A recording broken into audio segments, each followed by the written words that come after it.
अस्सलाम वालेकुम, मैं हूं शाहजेब खानजादा। मुल्की सियासत मुसलसल इंतशार की जद में है। अगले 2 माह सियासी लिहाज से अहमियत इख्तियार कर गए हैं। इमरान खान सड़कों पर आने का ऐलान कर रहे हैं, मगर बार बार कहने के बाद भी तारीख नहीं दे रहे हैं। और दूसरी तरफ हुकूमत भी वाज़ेह इशारा दे रही है कि वो मुद्दत पूरी करेगी, और इसका एक बड़ा सबूत मिफ्ता इस्माइल की जगह इसहाक डार को अचानक वजीर खजाना लगाना है। हुकूमत ने अपनी सियासी उम्मीदें इसहाक डार के मुआशी फलसफे से वाबस्ता कर ली हैं, जो जल्द ही वजीर खजाना का हल्फ उठा लेंगे। मुल्क वापस पहुँच गए हैं, लेकिन इसी दौरान मुल्क की सियासत में नई ऑडियो लीक्स ने हलचल मचा दी है। वज़ीर आज़म शहबाज शरीफ और वफाकी वुज़रा की ऑडियो सामने आई हैं, जिनमें अहम पॉलिसी मामलात पर बात हो रही है। आला तरीन शख्सियात अहम तरीन मामला डिस्कस कर रही हैं, और ये सब सोशल मीडिया पर बआसानी दस्तयाब है। सबसे ज़्यादा संगीन बात यह है कि ये ऑडियोज़ कहीं और नहीं बल्कि वज़ीर आज़म हाउस जैसी हसास तरीन जगह पर रिकॉर्ड हुई हैं। इससे भी ज़्यादा तशवीशनाक बात यह है कि ये टेलीफोन टैपिंग नहीं है, बल्कि वज़ीर आज़म हाउस में मौजूद अहम तरीन शख्सियात की आपस की गुफ्तगू है, जो बज़ाहिर वज़ीर आज़म हाउस में ही रिकॉर्ड की गई है। इस ऑडियो लीक के बाद वज़ीर आज़म हाउस की सिक्योरिटी पर सवालात उठ गए हैं। ये सवाल पैदा हो गया है कि क्या वज़ीर आज़म हाउस इतना गैर महफूज है कि वहाँ होने वाली गुफ्तगू कहीं और सुनी जा सकती है? क्या वज़ीर आज़म हाउस में कौमी सलामती के मामले पर कोई इजलास हो सकता है? क्या वज़ीर आज़म हाउस में ऐसे खुफिया रिकॉर्डिंग सिस्टम्स हैं जिन्हें हुकूमती अरकान भी नहीं जानते हैं? इसी सूरत हाल में वज़ीर आज़म ने कौमी सलामती कमेटी का इजलास बुध को तलब कर लिया है, जिसमें अहम वफाकी वुज़रा और आला अस्करी हुक्काम भी शरीक होंगे। वज़ीर आज़म हाउस का डेटा कैसे लीक हुआ, किसने लीक किया, डिवाइसेस लगी या मोबाइल फ़ोन रिकॉर्डिंग हुई, कौन कौन से अफसर वाक़े के वक्त मौजूद थे, इसकी तहकीकात के लिए एक आला सतह की JIT भी बना दी गई है। और दूसरी तरफ इमरान खान दावा कर रहे हैं कि मज़ीद ऑडियोज़ भी आने वाली हैं और उन्हें पता है कि आगे क्या आने वाला है। आज लाहौर में तकरीब से खिताब करते हुए इमरान खान ने दावा किया है कि मरियम नवाज़ की एक और ऑडियो सामने आने वाली है जो मुझसे मुताल्लिक है। इस ऑडियो में मरियम नवाज़ अपने वालिद से कह रही हैं कि इलेक्शन कमीशन तोशाखाना केस में इमरान खान को नाअहल करने वाला है। ऑडियो लीक्स में एक चीज सामने आ गई कि ये जो चीफ इलेक्शन कमिश्नर है, ये शरीफ खानदान का घर का नौकर है। उनसे पूछ रहा है, नवाज शरीफ बता रहा है इसको कि किन को डिस्क्वालीफाई करना है, इलेक्शन कब करवाने हैं। थोड़ी सी भी इसमें शर्म और हया हो तो आज रिजाइन कर दे, लेकिन क्योंकि इसमें शर्म और हया नहीं है तो इसको हमें रिजाइन करवाना पड़ेगा। ऑडियो लीक्स में और भी कुछ आ रहा है। मरियम कह रही है अब्बा जी को कि इमरान खान को हम तोशाखाना इलेक्शन कमीशन कह रहे हैं मैं डिस्क्वालीफाई कर दूंगा, इसको फिक्र ना करें कि तोशाखाना केस, ये है इलेक्शन कमीशन। मगर तहरीक इंसाफ के रहनुमा फवाद चौधरी ने दावा कर दिया है कि हुकूमत इस वक्त हैकर के साथ मुज़ाकरात कर रही है ताकि ये डेटा खरीद ले। वज़ीर आज़म पाकिस्तान के ऑफिस की जो कन्वर्सेशन है 140 घंटे की 20 अगस्त से सेल के ऊपर लगी हुई है, और जो हैकर है वो इस कन्वर्सेशन का, इस गुफ्तगू का $3,45,000 मांग रहा था। हुकूमत इस वक्त निगोशिएशंस कर रही है हैकर के साथ कि वो ये डाटा ख़रीद ले और इसको मज़ीद रिलीज़ ना करे। यानी हुकूमत पाकिस्तान इतनी ब्लैकमेल हो रही है इस डाटा के ऊपर, अब वो ये डाटा जिन्होंने चोरी किया है उनसे ख़रीदने के ऊपर गुफ्तगू कर रही है। लेकिन अगर ये हुकूमत ख़रीद भी ले तो इस बात का क्या सबूत है कि जो हैकर है वो इस डाटा को बाद में मिसयूज़ नहीं करेगा। यानी इमरान खान और फवाद चौधरी के दावों में भी तजाद सामने आ रहा है। इमरान खान बता रहे हैं कि अगली लीक्स में क्या आने वाला है, जबकि फवाद चौधरी कह रहे हैं कि ऑडियोज़ अभी हैकर के पास है और हुकूमत उन्हें खरीदने की कोशिश कर रही है। एक तरफ हुकूमत इस बहरान में फंसी हुई है और दूसरी तरफ इमरान खान सियासी विकटें गिराने के लिए बेताब हैं। कल करक में जलसे से खिताब करते हुए उन्होंने कहा कि मुझे 3 विकटें नजर आ रही हैं। ये जो अब हमारी वारदात होगी इस्लामाबाद में, ये आखिरी होगी और फैसला कुन होगी। मुझे 3 विकटें नजर आ रही हैं, 3। एक है बड़ी मुल्क की बीमारी जरदारी, एक है चेरी ब्लॉसम शहबाज शरीफ, और तीसरी विकेट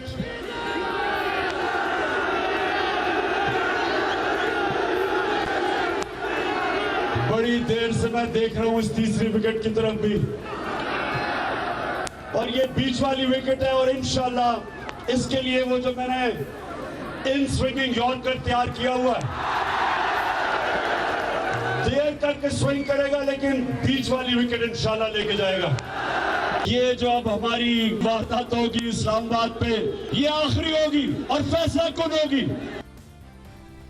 इमरान खान विकटें गिराने का दावा कर रहे हैं, लेकिन इस्लामाबाद आने की तारीख नहीं दे पा रहे हैं। 21 सितंबर को इमरान खान ने लाहौर में वकला कन्वेंशन से खिताब करते हुए हफ्ते से हुकूमत मुखालिफ तहरीक शुरू करने का ऐलान किया था अगले रोज़ यानी 22 सितंबर को इस्लामाबाद में वर्कर्स कन्वेंशन से खिताब करते हुए इमरान खान का कहना था कि हफ्ते को फैसला करेंगे कि कब कॉल देनी है, मगर फिर हफ्ते को रहीम यार खान ने और कल करक में जलसे से खिताब करते हुए भी इमरान खान ने इस्लामाबाद की जानिब मार्च की तारीख का ऐलान नहीं किया। अलबत्ता आज लाहौर में यूनिवर्सिटी में तलबा से खिताब करते हुए इमरान खान ने फिर से मुबैना अमरीकी साजिश की बात की और तलबा से पूछा कि डोनाल्ड लू किससे वज़ीर आज़म को हटाने का कह रहा था, और जब तलबा ने न्यूट्रल कहा तो इमरान खान ने उनके सियासी शऊर की तारीफ की।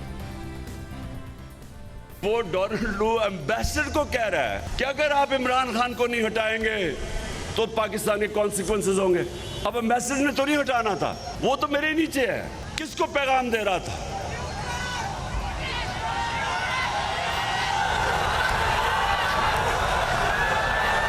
मैं जरा गवर्नमेंट कॉलेज के सियासी शोर पूछना चाहता हूं, किसको पैगाम दे रहा था? समझ गया हूं, माशाल्लाह। पहला इम्तिहान पास कर गए हो आप। बात करने के लिए फवाद चौधरी को दावत दी, उन्होंने जवाब नहीं दिया। हमारे साथ मौजूद हैं वफाकी वज़ीर दाखिला राना सनाउल्लाह। राना साहब बहुत शुक्रिया हमें शो में ज्वाइन करने के लिए।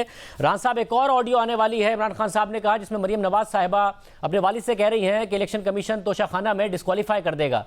वो कह रहे हैं कि साबित हो गया कि चीफ इलेक्शन कमिश्नर मुलाजिम हैं ज़ाती शरीफ ख़ानदान के। पहले तो जो आपकी ऑडियो है वो कह रहे हैं ये साबित करती है कि इस्तीफ़े कैसे कबूल होंगे, कैसे इलेक्शन कमीशन इसमें आप लोगों के साथ मिला हुआ है, और आइंदा आने वाली ऑडियो ये साबित करती है कि जो डिस्क्वालीफिकेशन की साजिश है उसमें इलेक्शन कमीशन आपके साथ मिला हुआ है, उसमें भी मरीम नवाज की ऑडियो है। और सब एक अच्छा बड़ा स्कैंडल है आपके खिलाफ, जिसे आप ऐसा लग रहा है कि ये तासुर दे रहे हैं कि कोई बड़ी बात नहीं है। शाहजेब, आप किसकी बात के ऊपर यकीन कर रहे हैं? जो एक फ्रॉडिया झूठा इंसान है, ये तो आज से 3-4 माह पहले कह रहा था कि जी मेरे ख़िलाफ़ एक वीडियो जारी होने वाली है, उसमें मेरी करैक्टर असैसिनेशन होगी, वो बड़ी ही गलत होगी, वो दिखाई जाएगी। अब ये मेरे ख़िलाफ़ ये करने वाले हैं, क्योंकि इसे पता था कि मैं ऐसी हरकतें करता रहा हूँ जो मेरी करैक्टर असैसिनेशन के लिए जो है वो काफ़ी होंगी, और उसमें मैंने जो गंद किया है वो कौम को देखने को मिलेगा। तो ये तो इस किस्म की फ्रॉड कहानियाँ, इस किस्म की ब्लैक मेलिंग कहानियाँ जो है वो घड़ने का आदी है। और उसके बाद फिर जो है वो फवाद चौधरी जो है वो इन चीज़ों को आगे बढ़ाने, एक्सप्लेन करने का जो है वो मास्टर है। यानी ये कह रहा है कि जी लीक हो चुकी है, वो कह रहा है नहीं अभी हैकर के पास हैं और सौदा हो रहा है, और बाकायदा रकम भी बता रहा है 3,45,00,000 जो है वो डॉलर बता रहा है, जैसे वो एजेंट है बीच में और बैठ के हमारा सौदा। राना साहब ये बात तो सोशल मीडिया पर मौजूद है, इनकी जो है राना साहब ये जो रकम का मामला है तो ब्लैक मेलिंग की कहानियां, इनमें कोई हकीकत नहीं है। राना साहब मगर ये बताइए ना फिर कि अगर एक और ऑडियो आती है, एक ऑडियो से वो कह रहे हैं ये एस्टैब्लिश हो गया कि इलेक्शन कमीशन आपके साथ मिला हुआ है कि कैसे मरहलावार इस्तीफे कबूल करने हैं, अगर अगली ऑडियो आती है तो इसमें उनका झूठा होना या ना होने से क्या ताल्लुक है? अगर उसमें है कि मरीम नवाज साहिबा ये कह रही हैं तो ज़ाहिर सवाल तो उठेगा कि कैसे उन्हें पता है कि तोशाखाना में चीफ इलेक्शन कमिश्नर डिस्क्वालीफाई कर देंगे, इलेक्शन कमिश्नर डिस्क्वालीफाई कर देगा इमरान खान को। नहीं तो ये मैंने आपके प्रोग्राम में 10 मरतबा कहा है कि तोशाखाना में जो है ये डिस्क्वालीफाई होगा। तोशाखाना में ये चोर पकड़ा गया है और 2 जमा 2 4 इसकी चोरी है। ये वहाँ पे इसने जो है वो घड़ियाँ उठाई हैं, दुकान पे पहले बेची हैं, 80% जो है वो जेब में डाला है, 20% वहाँ पे जमा करवाया है। वहाँ से इसने वो सोने के कलम उठाए हैं, वहाँ से टी सेट उठाए हैं। इतना घटिया चोर है ये। तो मैंने 10 आपके प्रोग्राम में कहा है कि इलेक्शन कमीशन जो है इसको डिस्क्वालीफाई करेगा। अगर मरीम नवाज ने ये बात कह दी तो ये कौन सी को नई बात है? हमें आज भी ये दावा है कि तोशाखाना केस में अगर इसको लाड ना किया गया, इसको लाडा ना बनाया गया तो ये डिस्क्वालीफाई होगा। मगर राना साहब उसमें अगर ये इस्लामाबाद हाई कोर्ट के कंटेम्प्ट केस में अगर इसने थूक के ना चाटा, ये इसने माफ़ी ना मांगी, ये डिस्क्वालीफाई होगा। तो ये चीज़ें जो हैं ये तो रोज़े रोशन की तरह यहाँ हैं। राना साहब अब इस्लामाबाद हाई कोर्ट तो बादी नज़र में उनकी माफ़ी कबूल कर चुकी है और हामिद खान साहब ने कह दिया कि हमने कोई माफ़ी नहीं मांगी है, अनकंडीशनल माफ़ी नहीं मांगी है, वरना हम जुर्म तस्लीम करते हैं, हम तो मानते नहीं है कि हमने कंटेम्प्ट की है, मगर बादी नज़र में उनकी माफ़ी कबूल हो गई है। तो पता चलेगा इनको माफ़ी नाक रगड़ के मांगनी पड़ेगी, नाक रगड़ के।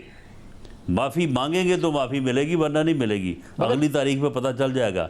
इस किस्म की इनकी जो चालाकियाँ होशियारियाँ वो पकड़ी जाएंगी। मगर साहब आपको मैग्नीट्यूड का अंदाजा है कि कितनी ऑडियोज हैं जो आने वाली हैं और कितना बड़ा स्कैंडल है जो आप लोगों के खिलाफ बनने वाला है? ये जो मरियम नवाज की अगर ऑडियो आ जाती है उसमें पता नहीं जिस तरह आप बयान कर रहे हैं उस तरह बात होगी, या वो जिस तरह इमरान खान साहब बयान कर रहे हैं उस तरह बात होगी। आप लोगों ने JIT तो बना दी है, बट कुछ सोचा है कि क्या है, ये हुआ क्या आप लोगों के साथ? पहली वो नहीं, कुछ भी नहीं है, कुछ भी नहीं है। ये तो ऐसे ही चाय की प्याली में तूफान जो है वो बपा करने की जो है वो कोशिश हो रही है। कोई ऑडियो शेडियो नहीं है, कोई ऐसी बात नहीं है।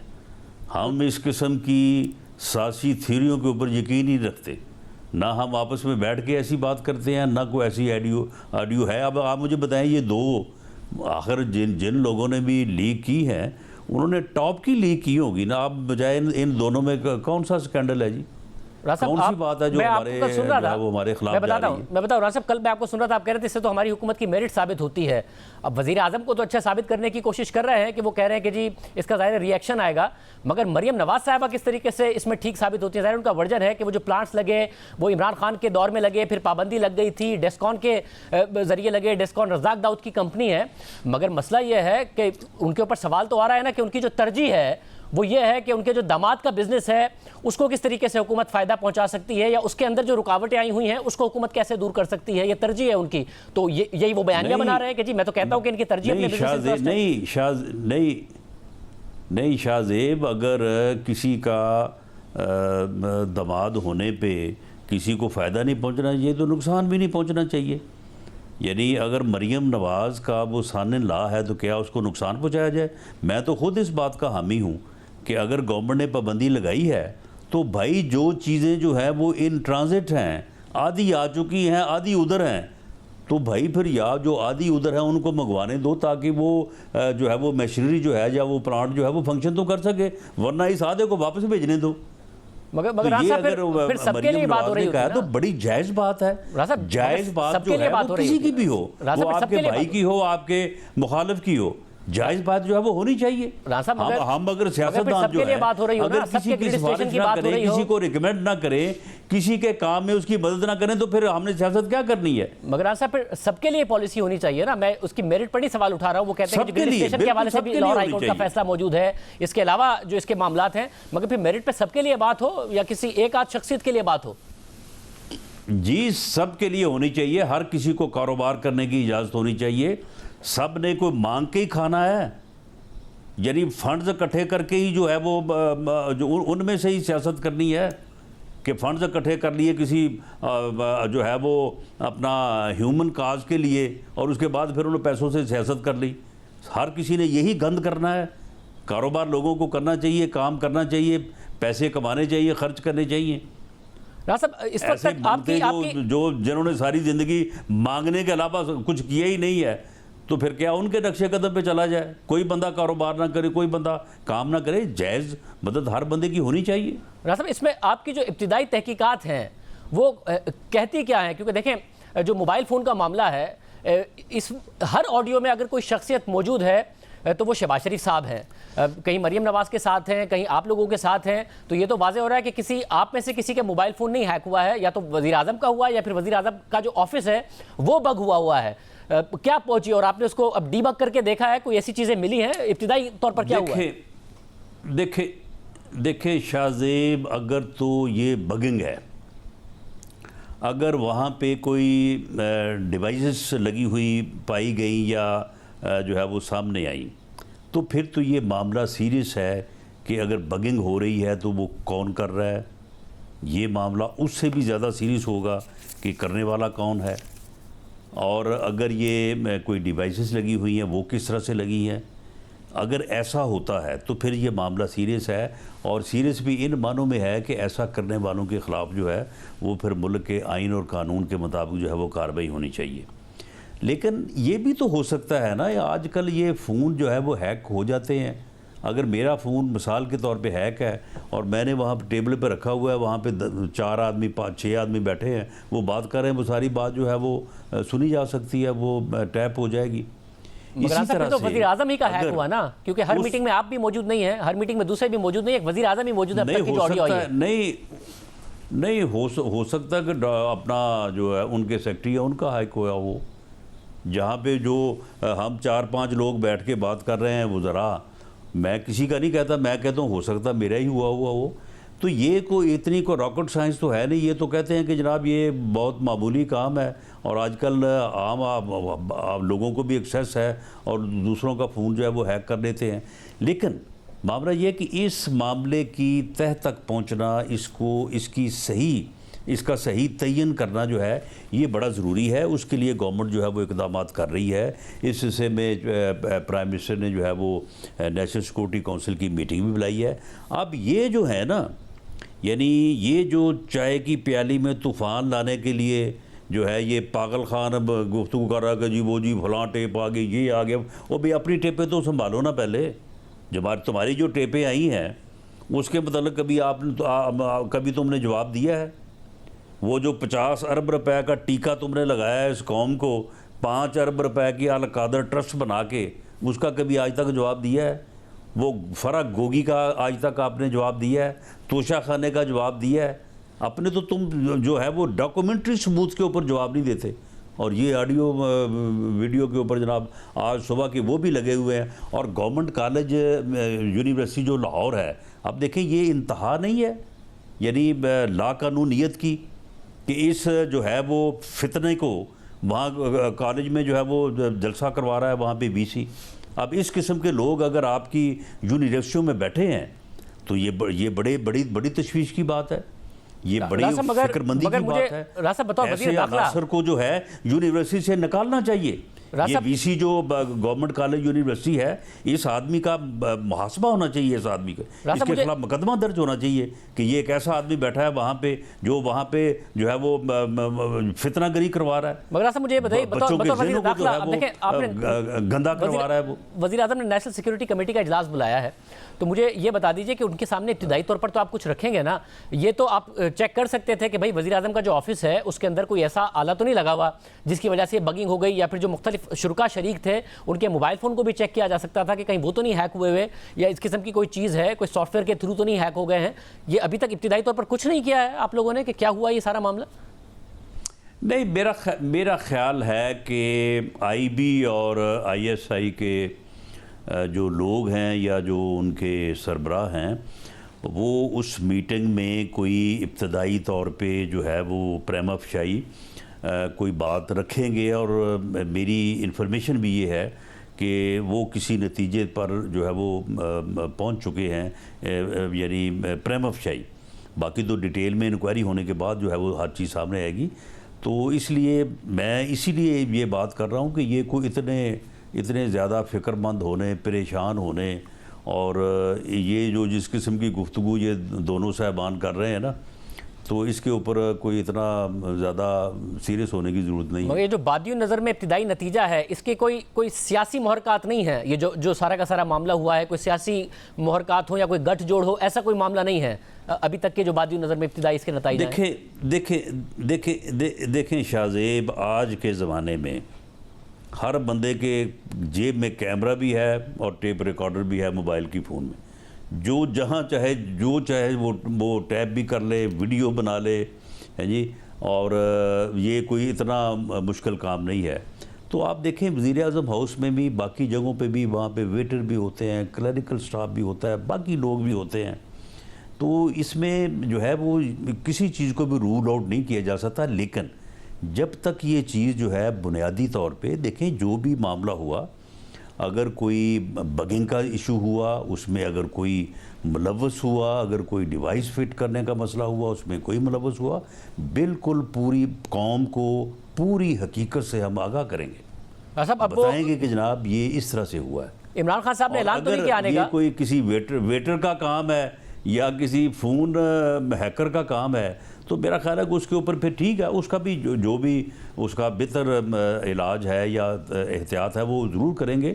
लेकिन उसमें खामखा जो है वो इस तरह से जो है वो एक हाइप क्रिएट करने की ज़रूरत तो नहीं है। राज साहब मुझे ये बताइएगा कि खान साहब आए तो नहीं, हफ्ते को उन्होंने ऐलान करना था, मगर वो कह रहे हैं जब लगेगा कि इनको कि इमरान खान बिल्कुल पीछे हट गया है, फिर अचानक मैं आऊँगा, 3 विकेटें गिराऊँगा, साइड की विकेटों का बताया, ज़ूमाइनी अंदाज में दरमियान की विकेट का भी उन्होंने बताया। वो अभी आपके इस्लामाबाद आने के लिए अभी भी तैयार हैं, वो पीछे नहीं हटे हैं सारे मामले से? शाहजेब इसका पूरा बंदोबस्त किया ये आए, ये जिस दिन ये फैसला करेगा ना उसी दिन जो है ना वो इसका जो है ना वो मामला जो है ना वो तमाम हो जाएगा। और ये रोज़ की जो गीदड़ बपियाँ लगा रहा है, जी मैं कल आऊँगा, मैं आऊँगा, मैं इधर से आऊँगा, उधर से आऊँगा, मैं ये कर रहा हूँ, मैं वो कर रहा हूँ, ख़त्म हो जाएगी विदिन 24 आवर्स। विदिन 24 आवर्स जो है ना इसको बिल्कुल जो है ना इसको जग में बंद करके ना ऊपर से जो है ना वो ढक्कन जो है ना उसको लगा देंगे।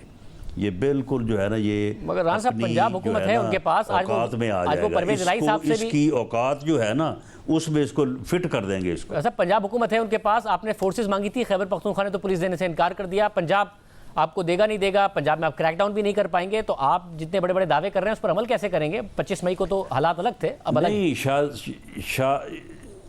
शाहजेब ये 7-8 हज़ार लोग लेके आया था।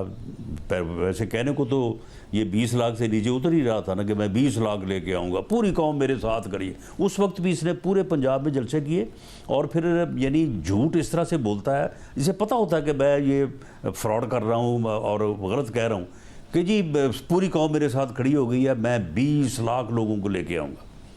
ये KPK में इसकी हुकूमत ही 7-8 हज़ार लोगों को लेके आया था। अब चले पंजाब में भी है, मेरा अंदाज़ा ये है कि 15 और 20 के दरमियान यह लोगों को लेके आएगा। हमने 50,000 का जो है ना वो बंदोबस्त किया है, उसकी हम पूरी एक्सरसाइज, पूरी ट्रेनिंग, पूरी तैयारी कर रहे हैं और इस सिलसिले में 10,000 जो नंबर जो है वो हमें सिंध से मिलेगा और इसी तरह से इतना नंबर ही हम FC और रेंजेस से करेंगे और तकरीबन इतना ही नंबर जो है वो हमारा अवेलेबल होगा हमें जो है वो इस्लामाबाद पुलिस है। तो 25-30 हज़ार की जो एक अपना फोर्स है वो इतने लोगों को जो है वो बड़ी आसानी से जो है वो पीछे भी धकेल सकती है और मगर राना साहब अगर वो पीसफुल अंदाज में आते हैं और एक गारंटी के साथ आते हैं तो आप कम से कम उन्हें जलसा करने देंगे? अगर वो इस्लामाबाद आते हैं, इस्लामाबाद आप आने देंगे? जी नहीं, इनको जलसा भी करने देंगे, इनको धरना भी देने देंगे, वहाँ पे इनके चाय पानी रोटी का अगर ये कहेंगे वो भी इंतज़ाम करके देंगे। ये अपनी मर्ज़ी से जितनी देर बैठना चाहे यहाँ पे बैठे, लेकिन उन 3 जगहों के ऊपर जिनका फ़ैसला सुप्रीम कोर्ट ऑफ पाकिस्तान ने किया है, जिनका फ़ैसला इस्लामाबाद हाई कोर्ट ने किया है, अगर ये कहेंगे कि हमने रेड जोन में आना है तो बिल्कुल इनका जो है वो पूरा इलाज करेंगे और नहीं आने देंगे। ये चैलेंज है मेरा। बाकी ये F9 पार्क में आगे बैठे हैं, वो E9 पे जाके बैठे हैं, बिल्कुल बैठाएंगे इनको, करें एहतजाज, महीना बैठे, 2 महीने बैठे। राना साहब बहुत शुक्रिया। राना साहब हमारे साथ मौजूद थे। ये सारा मामला क्या इतना ख़तरनाक है जितना इमरान खान साहब बता रहे हैं, या बिल्कुल इतनी परेशानी की बात नहीं है जैसे कि हुकूमत का मौक़िफ़ है? अंदर की बात आपके सामने रखेंगे ब्रेक के बाद।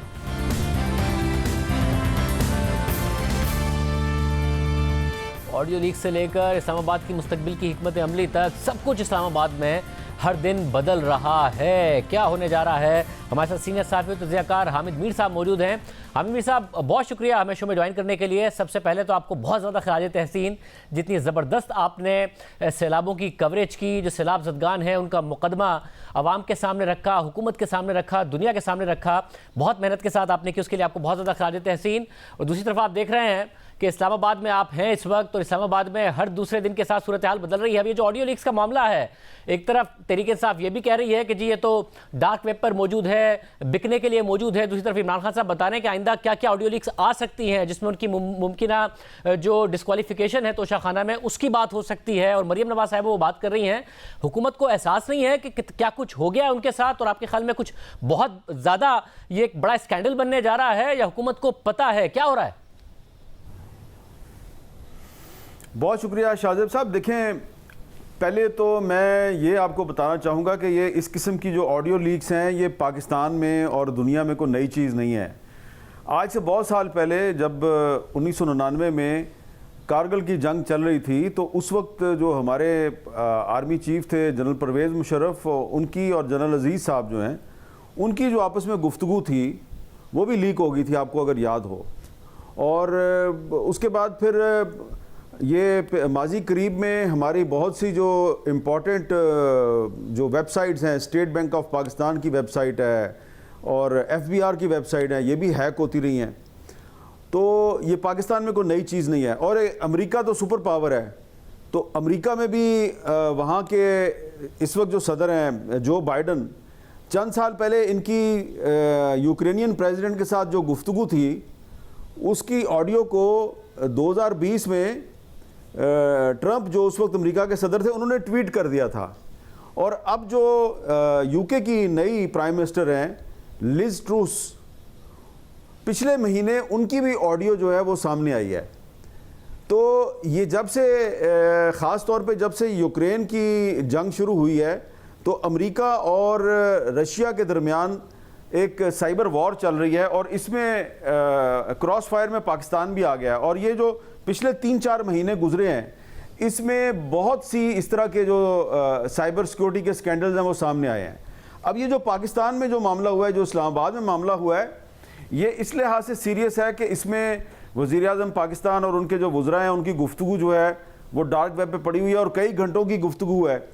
तो इसमें ये कोई नॉर्मल डिवाइस जो है मोबाइल फ़ोन की रिकॉर्डिंग तो नहीं लगती मुझे, ये तो कोई आला पैमाने की रिकॉर्डिंग है, या तो सेटेलाइट से रिकॉर्डिंग हुई है या किसी इस्लामाबाद में जो टावर लगे हुए हैं वहाँ पे कोई चीज़ है उससे ये रिकॉर्डिंग हुई है। तो इसकी इंक्वायरी तो होगी, लेकिन ये जो प्राइम मिनिस्टर हाउस होता है इसकी जो साइबर सिक्योरिटी की जिम्मेदारी है ये बुनियादी तौर पे तो इंटेलिजेंस ब्यूरो की होती है।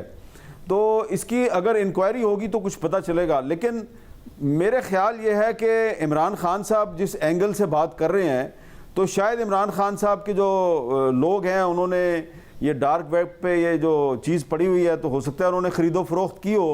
लेकिन जहाँ तक मेरी नाकस राय है, मेरा जो नाकस इल्म है, ये तो सिर्फ एक साइबर सिक्योरिटी का मामला है। ये हुकूमत जो है इसके पास भी काफ़ी सारी चीज़ें हैं इमरान खान साहब के बारे में, और मैं ज़ाती तौर पे तो इस किस्म की चीज़ों को सियासी मकासद के लिए इस्तेमाल करने के हक़ में नहीं हूँ।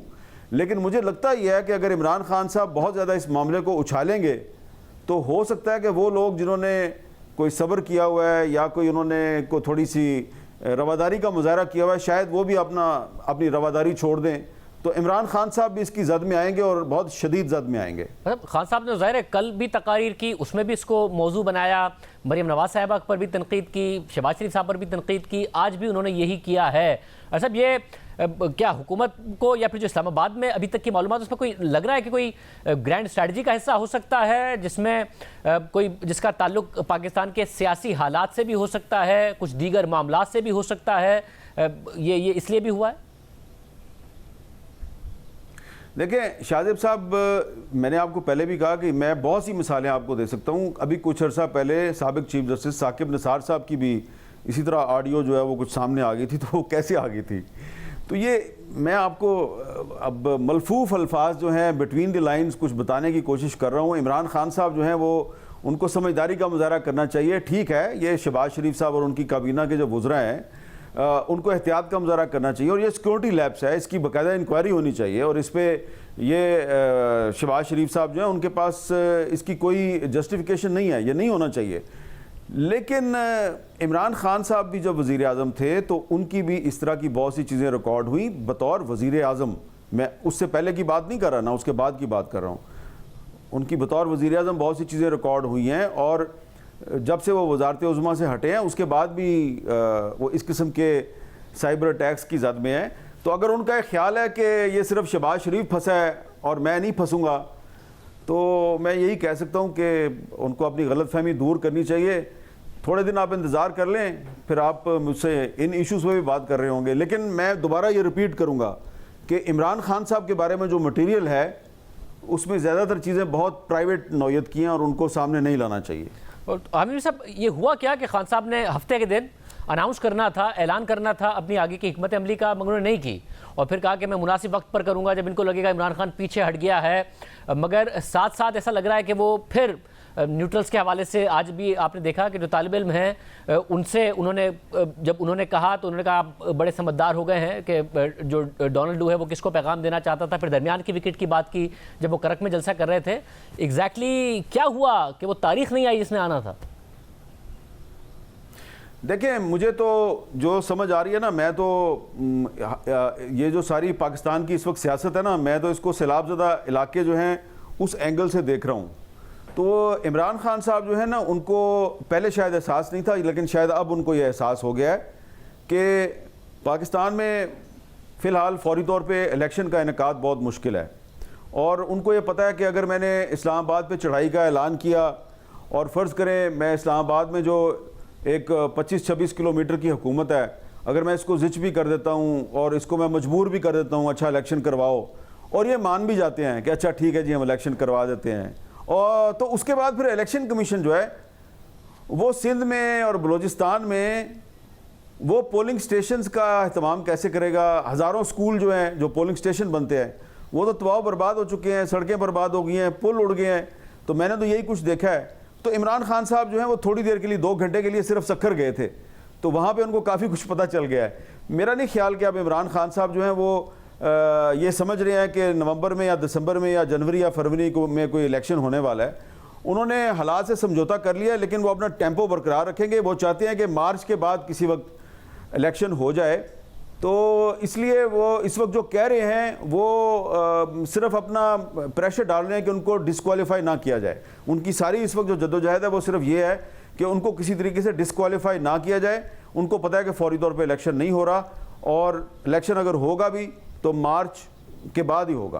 और साहब, और फिर वो तैनाती भी पर भी आपको लगता है उन्होंने समझौता कर लिया कि अब ये हुकूमत नहीं करनी है, मेरी मर्जी कोई नहीं चलनी है, या उसमें भी वो प्रेशर डालते रहेंगे और कहीं ना कहीं कामयाब हो सकते हैं एक आर्जी तौसी में या फिर एक अपनी मर्जी की तैनाती में? इस मामले में मेरी उनसे कोई बात नहीं हुई है और मैं इसके बारे में कुछ ज़्यादा कह नहीं सकता। और वैसे भी मेरा ख्याल है कि ये इशू जो है ना, ये उन इलाकों का इशू है जहाँ पे सैलाब नहीं आया। जिन इलाकों में सैलाब आया हुआ है तो वहाँ पे तो ये बात कोई करता भी नहीं है, ना इलेक्शन की बात करता है, ना नवंबर की तैनाती की बात। वहाँ तो लोग कहते हैं जी हमारी ज़िंदगी बचाओ, हम मारे गए, बर्बाद हो गए। और वहाँ पे जो सारे इदारे जो हैं जो काम कर रहे हैं इमदाद के लिए, रिलीफ के लिए जो काम कर रहे हैं लोगों को बचाने के लिए, तो उनके लिए भी ये कोई इशू नहीं है। और अगर आप मेरी ज़ाती राय पूछेंगे तो ये तैनाती जो है ये वो जिस इदारे में तैनाती होनी है तो उस इदारे में तो बहुत से लोग जो हैं वो बड़े बासलाहियत लोग हैं, और उनके बारे में आप ये कह सकते हैं कि एक से बढ़कर एक है। तो उनके बारे में अगर इमरान खान साहब को डिस्क्रिमिनेशन पैदा करने की कोशिश करेंगे या ये कहेंगे कि जनाब यहाँ पे शहबाज शरीफ की मर्ज़ी का बंदा नहीं आना चाहिए बल्कि वो बंदा आना चाहिए जो मेरी नज़र में ठीक हो, तो इससे भी इमरान खान साहब अपने लिए कोई गुडविल पैदा नहीं कर रहे। इससे भी इमरान खान साहब ने अपने लिए मनफी जज्बात पैदा किए हैं, कोई मस्बत जज्बात पैदा नहीं किए। बहुत शुक्रिया आमिर मीर साहब का तज़किया आपने सुना। इसके अलावा आज हमने देखा है कि मुआशी सरगर्मियों में भी अचानक से एक तब्दीली नज़र आई है। डॉलर के मुकाबले में रुपया संभल गया, स्टॉक मार्केट में बेहतरी देखी गई। क्या आर्जी है और क्या वाकई सिर्फ इसाकदार साहब की वापसी की खबरों की वजह से है? क्या होगा आगे, बात करेंगे ब्रेक के बाद। आज पाकिस्तानी रुपया इंटरबैंक में डॉलर के मुकाबले में 2 रुपये 63 पैसे इजाफे के साथ 237 रुपये पर आ गया है, जबकि ओपन मार्केट में डॉलर 6 रुपये 90 पैसे की कमी के साथ 237 रुपये 50 पैसे पर आ गया, जिससे सवाल उठा कि अचानक ऐसा क्या हुआ है कि इंटरबैंक और ओपन मार्केट में 7.5 रुपये से जायद का फर्क महज 50 पैसे से भी कम का रह गया है। अगर ये सागदार के वजीर खजाना बनने की खबर की वजह से है तो क्या ये साबित नहीं होता कि जो बुनियादी वजूहात बताई जा रही थी वो दुरुस्त नहीं थी, बल्कि मार्केट में सट्टेबाजी हो रही थी, या वजह कुछ और है? इसी के साथ आज स्टॉक मार्केट में भी तेजी देखी गई और 100 इंडेक्स में 531 पॉइंट्स का इजाफा देखा गया। वतन वापसी से पहले लंदन में इसाकदार ने मुर्जा अली शाह से बात करते हुए बताया कि उनके क्या मुआशी टारगेट्स हैं। उससे पहले भी वो इस हवाले से बात कर चुके हैं। अल्लाह ताला मुझे तौफीक दे कि मैं जैसे 20, 13, 17 में पाकिस्तान को एक ऐसी पोजीशन में मियां नवाज शरीफ साहब की क़यादत में ले गए थे हम कि जहां हम दुनिया के 4वीं मईशत बनने जा रहे थे। लोएस्ट इंटरेस्ट रेट था, हाईएस्ट ग्रोथ थी माशाल्लाह डेकेड्स में, और फिर हमारा जो बाकी मैक्रो इकॉनॉमिक इंडिकेटर्स वो बेहतरीन थे, हाईएस्ट रिजर्व थे, स्टेबल रुपी था। तो बस वही होगी कोशिश कि हम उस तरफ डायरेक्शन, ये जो नीचे गिरती जा रही है हमारी इकॉनमी, उसको रोकें और फिर इसकी डायरेक्शन चेंज करें। अल्लाह ताला हमें तौफीक दे, हमारी मदद करें। देखते हैं सागदार साहब अपने इस दावों पर कैसे अमल कर पाते हैं। Chairman forex association Pakistan Malik Bostan sahab हमारे साथ मौजूद हैं। माहिर मईशत मोहम्मद साहब भी हमारे साथ मौजूद होंगे। बोस्तान साहब बहुत शुक्रिया। बोस्तान साहब, अचानक ऐसा क्या हुआ है? मुल्क में पैसे तो आए नहीं है अभी कोई ऐसे, बस डार साहब ही के वापस आने की खबर आई है कि जो इंटरबैंक और ओपन मार्केट में फ़र्क था, जो एक ज़माने में 12 रुपए का था, फिर 7.5 रुपए, वो सिर्फ 50 पैसे का रह गया आज। इंटरबैंक में तो 2 रुपए 63 पैसे इंप्रूव किया, मगर ओपन मार्केट में बहुत ज़्यादा तेज़ी से हमने देखा कि डॉलर तकरीबन 6 रुपए 90 पैसे गिरा। क्या हुआ ऐसा? और मैं समझता हूँ वो हम सुनते थे टार्जन की वापसी, और ये डॉलर की गिराने की डॉलर की वापसी ने एक जैसी काम अदा किया। जो लोग होल्ड करके बैठे हुए थे समझते थे डॉलर का रेट जो है मज़ीद बढ़ेगा, लेकिन डॉलर साहब की वापसी ने उनकी उम्मीदों पे पानी फेर दिया। और लोग जो एक्सपोर्टर थे जिन्होंने अपनी एक्सपोर्ट प्रोसीड रोकी हुई थी, उन्होंने इंटरबैंक में सेल की थी, और फ्री मार्केट में लोग ख़रीदने के लिए आज बिल्कुल नहीं आ रहे थे। 5% भी लोग नहीं थे और बेचने ज़्यादा आ रहे थे। तो लगता है यही कि आने वाले दिनों में डॉलर, जैसे डार साहब का ये तारीख रही है कि उन्होंने इम्पॉसिबल को पॉसिबल बनाया। आप उसकी अगर 98 की तारीख देखें, पाकिस्तान ने जब एटमी धमाका की था, डॉलर 67 से कम करके वो 54 तक लाए। इस तरह 2014 में आप डार साहब के वापस आने की वजह से, या फिर लोगों को लगता है कि कम से कम कुछ सख्त ऐसे इंतजामी फैसले उनके होंगे कि मार्केट में जो सट्टेबाजी हो रही है वो नहीं हो पाएगी, क्योंकि फर्क बहुत बड़ा था। ये अचानक ही कम हो गया, कुछ आया तो नहीं है पाकिस्तान में, डॉलर तो नहीं आया। आप कह रहे हैं कि आज खरीदार कम थे, मगर इसके अलावा क्या हुआ है? देखो, इसके अलावा स्टेट बैंक ने जो एक्शन लिया है, शौकात नोटिस लिए हैं, और मैं समझता हूँ डार साहब आएंगे तो ज़रूर उन बैंकों को प्लेंटी लगाई जाएगी जिन्होंने एक दिन में, मतलब पाकिस्तान की तारीख में ऐसा कभी भी नहीं होगा 20 और 30 रुपये मार्जिन से एलसियाँ खोली गई हैं, जिसकी वजह से ये सारा पैनिक आया था। तो उनको बिल्कुल सज़ा मिलनी चाहिए जो इसमें इन्वॉल्व हैं। तो ये एक तारीख बन जाएगी, आइंदा पाकिस्तान के रुपये से और मैशत को किसी खेलने की ज़रूरत नहीं होगी। इस तरह स्टेट बैंक ने भी देखा, आपने ये लगा दिया $2000 से ऊपर कोई भी होगा तो बैंकिंग चैनल से होगा। हुकूमत भी ये चाहती है कि लोग डॉलराइजेशन की तरफ ना जाएं और जो भी करें ऑफिशियली करें, इससे भी बड़ा फ़र्क पड़ा है। उसके अलावा जो है, मैंने हुकूमत को ये भी बताया था कि क्रेडिट कार्ड इस वक्त तकरीबन पाकिस्तान में डेबिट और क्रेडिट कार्ड के 5 करोड़ यूज़र हैं, और वो इस वक्त ऑनलाइन शॉपिंग होने की वजह से हर चीज़ ऑनलाइन हो गई है। ट्रैवलिंग है, वीज़ा प्रोसेसिंग फ़ीस है, सर्विसेज हैं, होटलिंग है। तो ये सारा इस वक्त, पहले मैं आपको बताऊँ, चंद दिन पहले जो है डॉलर का रेट जो बढ़ा था वो इन्हीं क्रेडिट कार्ड की वजह से बढ़ा था। उनकी बहुत ज़्यादा बाइंग आ गई। पहले वीकली जो थी 5 से 6 मिलियन डॉलर होते थे, अब उनकी 20 से 25 मिलियन डॉलर वीकली बाइंग आ गई। मगर ये वाले मसाइल, मतलब ये मसाइल अपनी जगह तो एक दिन में नहीं ना खत्म होगा, ये मसाइल तो अपनी जगह पर रहेंगे। तो फिर डार साहब जो दावे और वादे कर रहे हैं कि वो 170-180 पर डॉलर को होना चाहिए, जब IMF का प्रोग्राम बहाल हुआ तो आप भी यही कह रहे थे, मगर हमने देखा कि 211-12 पर आने के बाद ओपन मार्केट में वापस 245 पर चला गया। ये कैसे पूरा हो पाएगा आपके ख्याल में? ये आर्जी रिकवरी नहीं है?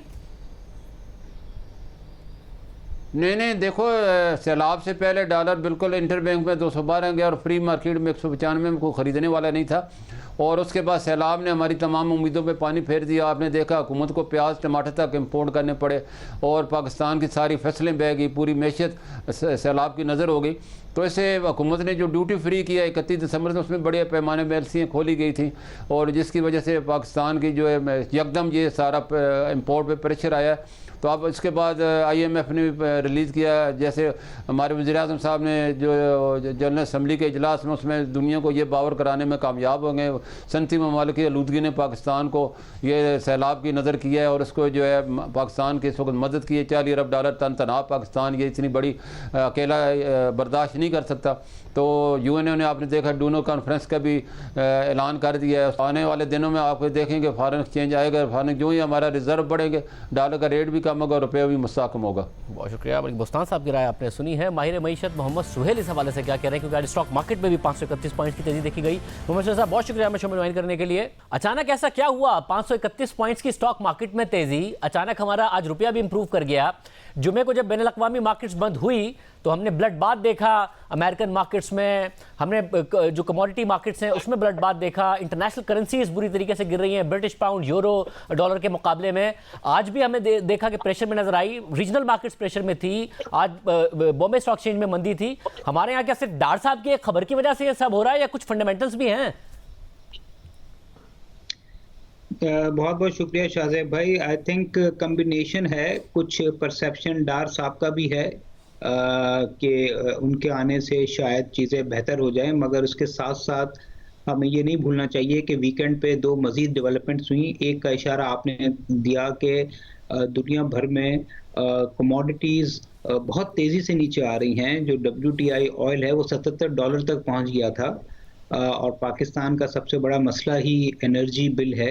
दूसरी जानिब जो प्लेजेस आ रही हैं और जो कमिटमेंट्स वर्ल्ड बैंक की तरफ से और जो बायलैटरल और मल्टीलैटरल आ रही हैं पाकिस्तान के फ्लड्स पर, वो भी वीकेंड पे कुछ ऐसी खबरें आई कि जो अमाउंट हम एक्सपेक्ट कर रहे थे उससे ज़्यादा शायद पाकिस्तान को मिल जाए और पाकिस्तान के एक्सटर्नल अकाउंट में कुछ सपोर्ट मिल जाए और कुछ रीस्केड्यूलिंग हो जाए। तो आई थिंक ये डार साहब की खबर के साथ साथ जो दुनिया भर के जो हालात अचानक से तब्दील हुए हैं वो पाकिस्तान के एक्सटर्नल अकाउंट को सपोर्ट करेंगे, जिसका रिएक्शन हमने आज तमाम मार्केट्स में देखा। अच्छा, और ज़रा अगर इंटरनेशनल हालात बेहतर होते हैं, पाकिस्तान को कुछ असिस्टेंस भी मिल जाती है फ्लड्स की वजह से, जो कि नज़र आ रहा है यूएन के इजलास के बाद, तो इकोनॉमिक स्टेबिलिटी के चांसेस नज़र आते हैं। इसके अलावा आपको लगता है कि डार साहब की कारकर्दगी माजी में आप अच्छे से देख चुके हैं कि उनसे जो उम्मीदें बांधी जा रही हैं वो दुरुस्त बांधी जा रही हैं? देखिए, मुझे लगता है कि पाकिस्तान की सबसे ज़्यादा अगर बचत हो सकती है वो एक्सटर्नल हालात हैं, जिसमें जो कमोडिटी प्राइसेस अगर गिर जाती हैं या पाकिस्तान को फ्लड्स की वजह से इमदाद मिल जाती है, या पाकिस्तान के जो ताल्लुकात हैं चाइना से हैं या सऊदी अरब से हैं या अमेरिका से, वो मज़ीद बेहतर हो जाते हैं, तो ये फैक्टर्स तो पाकिस्तान की इकॉनमी को हेल्प कर सकते हैं। मगर पर्सनली मुझे लगता है कि शायद डार साहब के आने से कोई बहुत ज़्यादा फ़र्क नहीं पड़ेगा। अलबत्ता एडमिनिस्ट्रेटिव वर्क में हो सकता है जहां मिफ्ता साहब को 5 दिन लगते थे वहां ये काम 2 दिन में करा लें। उसका रीज़न ये है कि जो ग्लोबल फाइनेंशियल हालात वो अभी वो नहीं है जो 2014 और 17 में डार साहब के दौर में हुआ करते थे कि वो 400-500 मिलियन डॉलर की बोरोइंग कमर्शियल मार्केट से कर लेते थे, $2 बिलियन का यूरो बॉन्ड इशू कर लेते थे और रिजर्व बढ़ जाते थे और इस्तेकाम आ जाता था। दूसरी जानिब हमें ये नहीं भूलना चाहिए कि जो IMF की कंडीशंस हैं और जो फ्रेंडली कंट्रीज़ की जो कंडीशन है अभी पाकिस्तान के लिए, वो काफ़ी सख्त हो गई हैं और उसके ऑब्वियस रीजंस हैं कि पाकिस्तान के जो ओवरऑल हालात हैं माशी, वो ख़राब हो गए हैं। और तीसरा, हमें ये भी नहीं भूलना चाहिए कि जो सेंट्रल बैंक है, स्टेट बैंक, उसका कानून पास हो चुका है और काफ़ी हद तक उसको इंडिपेंडेंसी मिल गई है जो पहले नहीं हुआ करती थी। तो मेरा पर्सनल ख्याल है कि थोड़ा बहुत फ़र्क उनके आने से ज़रूर पड़ेगा, मगर कोई बहुत बड़ा फ़र्क शायद ना पड़े, जिसका वजूहात मैंने। बहुत शुक्रिया मुमशिन साहब की गुफ्तगू आपने सुनी। आज के प्रोग्राम में इतना ही। इजाज़त दीजिए। अल्लाह।